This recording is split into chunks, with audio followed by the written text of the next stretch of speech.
back when the president was addressing the nation, he actually said that he will recruit the police, actually the reserves, which we all know as LDUs, the local defense unit, just to beef up security in our areas. And key in study, actually the areas that they will be recruiting in is here in Kampala. They'll also look at Mukono districts and Wachiso district. So we'll be looking at this and bring in your comments. The hashtag is Morning at NTV. That's on Twitter. You can also stream us live and drop in your comments. NTV Uganda, that's on Facebook and YouTube pages. How best can this be handled? How best should they be recruited? How best should this recruitment process actually be handled just to ensure that they perform the intended task? And in studios to talk about that and to analyze this entire process is Mr. Freddie Egesa, security analyst. Thank you so much for making time. Good morning. Good morning. We'll begin with actually the bite of Brigadier Richard Caramil, who is the defense spokesperson, on regards with regards to what he had to say with this particular kind of recruitment. Take a look. Security Committee and all local leaders in the 3 districts to mobilize and involve the people towards a successful execution of this exercise. Mobilization, recruitment and training. Given after the training, the LDUs are there to support other law enforcement agencies to ensure there is law and order, to ensure there is peace. The army. So, sir, the last time we had you here, a few days back, we were analyzing this particular move by the government, the recruitment of LDUs, and in your opinion, you said that this will not necessarily work. It's not so, a good route to take because, number one, how to monitor them will be an issue. Then you also mentioned the issue of it pinching hard on the taxpayer, because what the president said is this particular process, the recruitment and also handling these people, will cost the taxpayer 57 billion shillings. Now, of course, the government has moved to take this up, and the recruitment will begin today and will actually take place till the 1st of October. Your take on this? Good morning. Of course, if I was on authority in this country, I would greatly put money in civil intelligence, where what we would call the Ujama intelligence, because I believe that we have enough guns, we have enough guards, we have the manpower, we have the force that can strike and deal with any crime, provided we have got all the information we need. But let's not, of course, let's not preempt the idea that the president has come up with a concept. He believes whereby, because there was a problem. There was a problem of rampant shootouts, and the president as head of state comes up with a concept and says, okay, can we have these guys, here we try several systems, several packages in security, and say, can you have LDUs, can you have vigilantes to come and guard the villages? Of course, if we talk about guarding and the problem is armed robbery and armed killings, then definitely they have to be armed. Okay. And what I'm looking at here is the concept of recruitment, because when I saw Caramil's letter, it's like he was calling upon individual members to come. Now that indicates that the army, on the face of it, this is a kind of a national run. It's a national program. Right. But I think it's like the army as an institution wants to take it up. Now there are repercussions here. One, in case there's a problem and these people don't perform, the army will be blamed. Yet for now, we've been looking at the army as a saint. So immediately this program, all programs will have upheavals here and there. If the army takes it up at this stage, because this is a civil kind of program, it is not a defense program. I would wish that the army stays in the background as a complementary force to the police, as in terms of internal security, not that they come on the forefront, because the army has been very, very clean, right, save for the few mishaps which Muhoza has not bothered to possibly tell the public about what he has done with those guys who are killing a civilian. But the army has stayed as a kind of a very celebrated force. Now, if you're going to involve them in civil issues, they will take the dirt. and in the process you'll find a problem. Because what I'm saying is, instead of the army writing directly to those who want to join, the army would write to the civil societies, because we have elected LCs, and say, listen, can you come up with people of your choice, so that in case there is a problem, then it will be a national problem, it will be a village problem, it will be a parish problem. No, it will not be an army problem. Yes. Okay, because in the letter that he actually wrote, he said that one of the requirements is all these applicants need to come through with a letter from the LC1 chairperson, from where they're coming from. But in terms of just getting this right, of course he said in this letter, and I'll bring you up to speed with what the letter said, that number one, these people need to be citizens of this country. The other thing is their medical record needs to be clean and clear. They need to be perfectly healthy.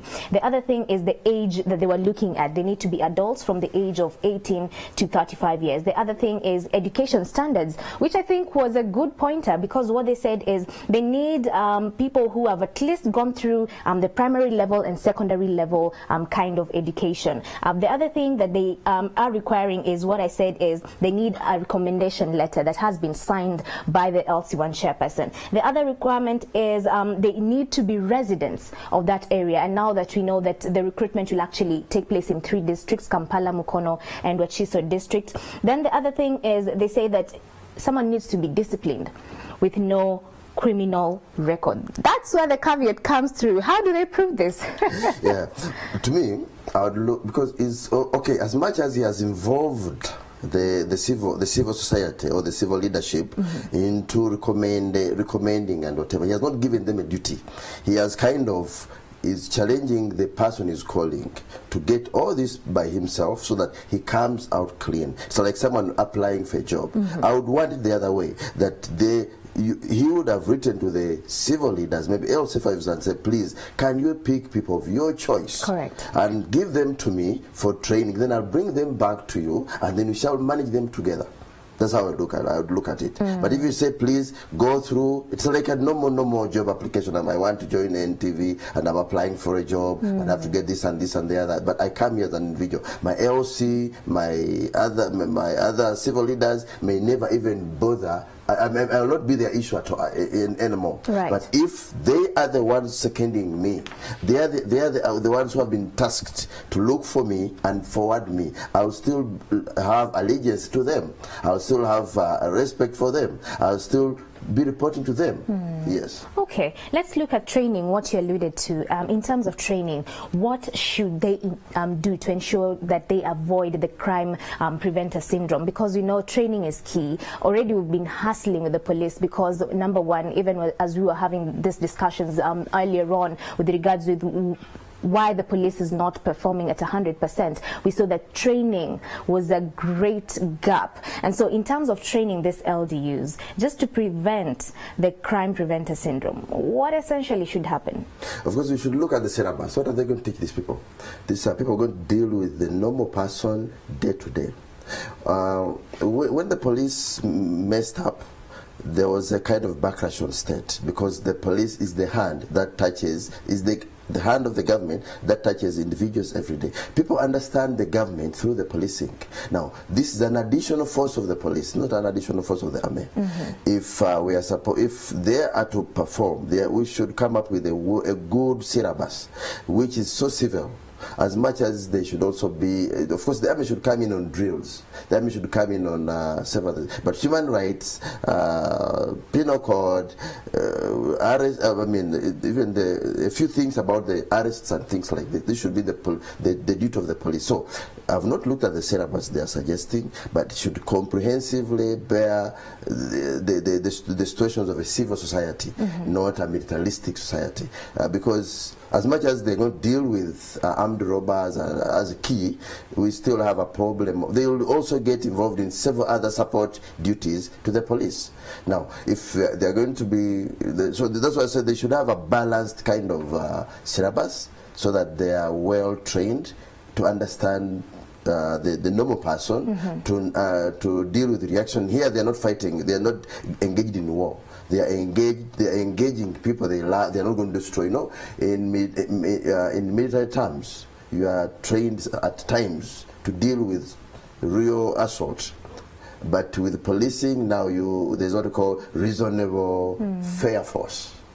You could, like the caning that was unreasonable. Yeah. It was beyond. Someone kneels down, you still cane. Yeah. So I just hope that the people going to train these people are sane enough, civil enough, with experience of dealing with the brains of young people who are going to serve the nation, so close to the public.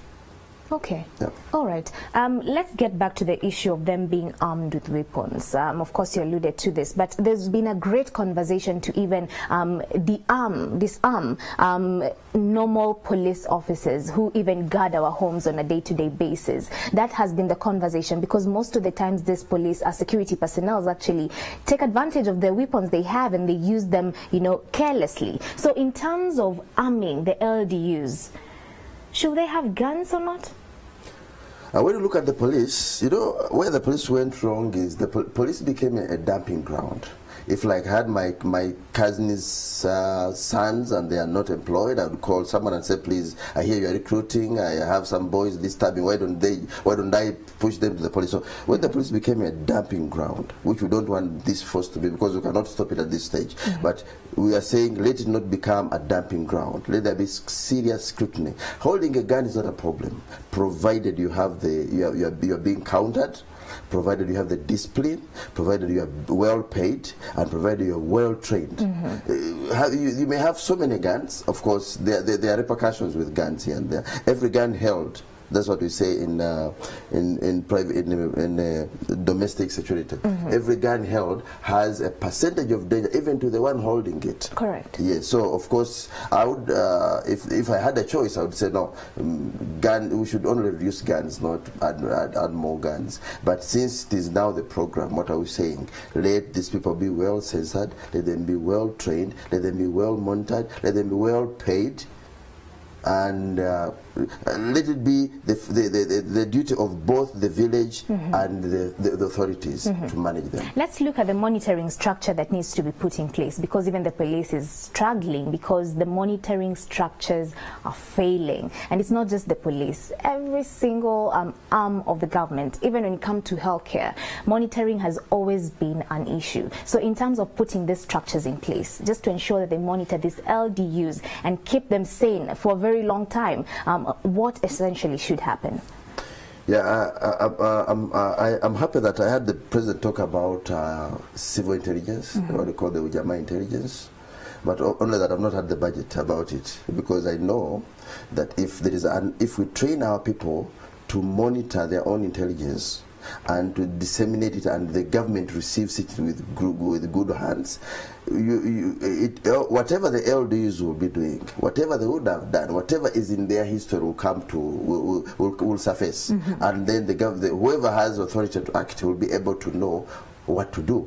So yes, there should be some kind of counterintelligence, like we used to have special branch, but maybe that may be another cost. So we can minimize by saying let there be a situation where the government puts a system that people are free to take information in confidence to the government. And by the way, in several countries, it's no longer free information. There's a small token, small token of encouragement, maybe transport back home, maybe airtime, maybe something small to tell someone that, please, thank you so much, I need more information, because government needs information if they're to monitor such a force. But what happens is when you give off information voluntarily, you're actually taken in as a suspect. That is what has been happening, of course. Yeah, that has to change. That has to change if we are to deal with whatever is happening in this country. The government should be, the public should be respected. What they say should be taken seriously, and they should be protected. Those who give information should be protected. More so, the government even should be able to, like I've said, put up a token. A token is a situation of appreciation. Right. It's a situation of encouragement. You encourage someone, say, please, in case you get something more, don't use your transport, I'll pay you back, but I need this information. Okay. Yep. All right. Let's get into the issue of their pay. Of course, the other time we were saying that many security personnel just do what they do because at the end of the day they feel like they're not being paid enough. So in terms of paying these LDUs, what should happen just to prevent them from getting back to the rebel groups? Because we know this has happened before, it's going to happen again. Even you saw the president saying that most of these security agencies, most of these people who work for security are there because of the passion. But we know with the today life is getting more expensive and the pay becomes a great discussion. So in terms of the pay, what should happen?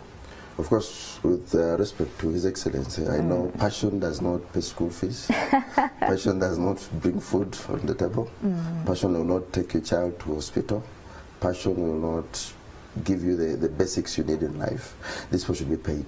I think that's why I say that the army should be in the rear to monitor and make sure this program works, because we know if these guys are going to be paid from the army pocket, I'm very sure they'll be paid, because the army has different situations. And second, and I think besides, that's where much of the money is. That's why the government puts a lot of money around the army.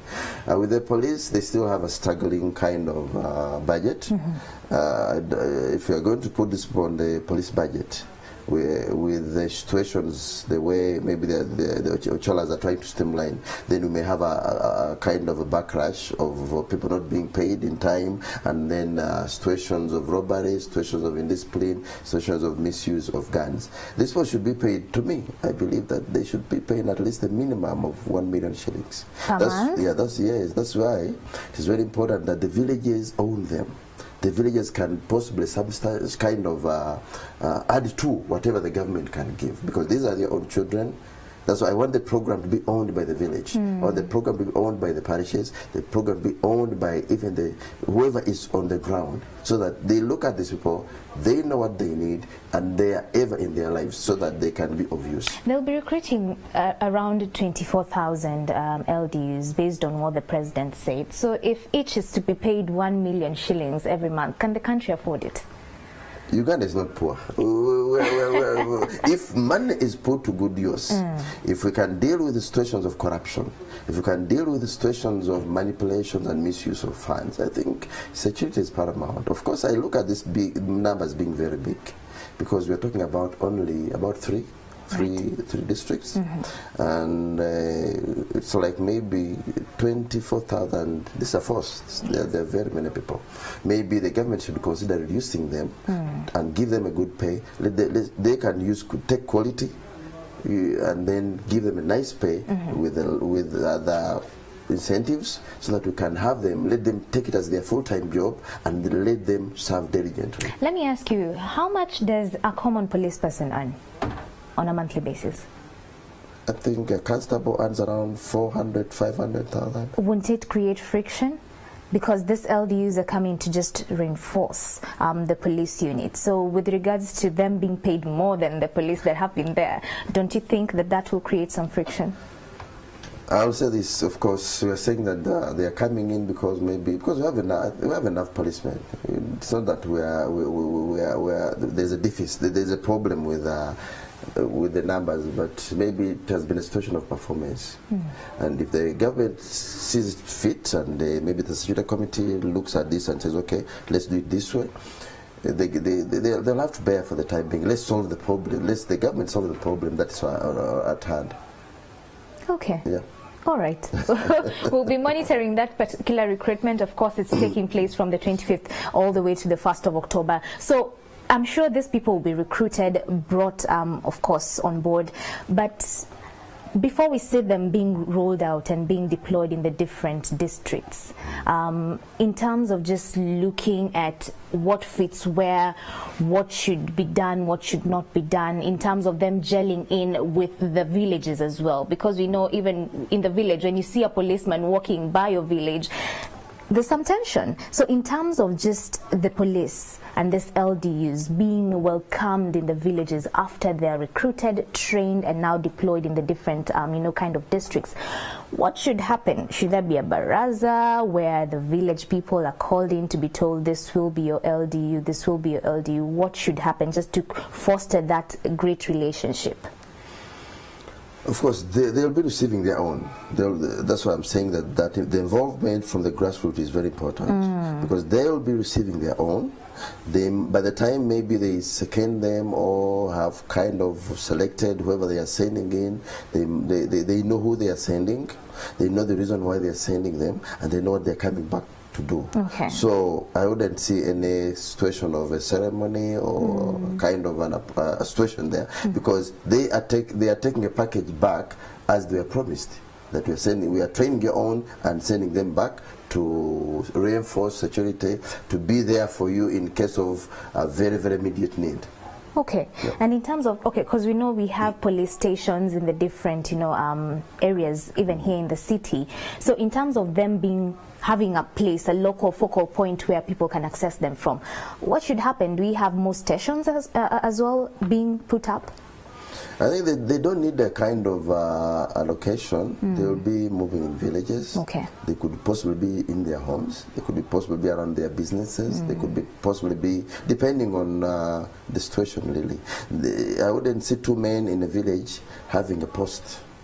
It will be an expense that will be even for no good reason. Right. Maybe what the government has to be very careful about is they should not allow them to create cells or detention rooms which is very likely.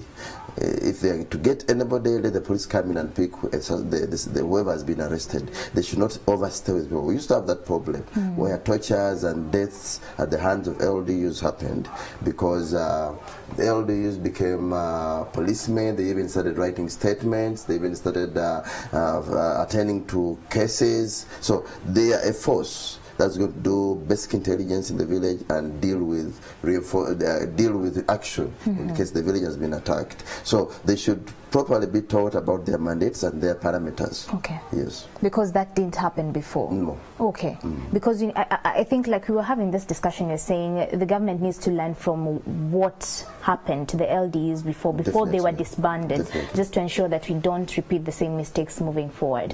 Okay. Thank you so much, Freddie Agesa, security analyst, for coming in studios. That has been the discussion. The recruitment is ongoing. Actually, it's starting today all the way to the 1st of October. So soon we'll be having LDUs in the city. And of course, this is Kampala, Mukono and Wachiso districts. So look out for that. And in case you're interested, get out, apply. Of course, what they're saying is they will be looking at residents of that particular area. So if you're from of the ages of 18 to 35, look out for that. Of course, it is, like I said, Kampala, Mukono and Wachiso districts. That has been the discussion on Kickstarter. Keep your views coming. The hashtag is morning at NTV. That's on Twitter. You can also stream us live and drop in your comments, Facebook and YouTube NTV Uganda pages. Keep it here. Morning at NTV still continues.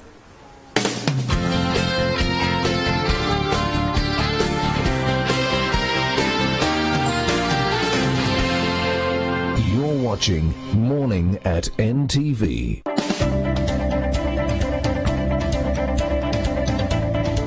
We have watched this show begin. We have traveled the entire country in search for commercial farmers. Cassava is now a cash crop in Teso. Farmers from across Uganda have benefited from agriculture. Somebody who is doing fish farming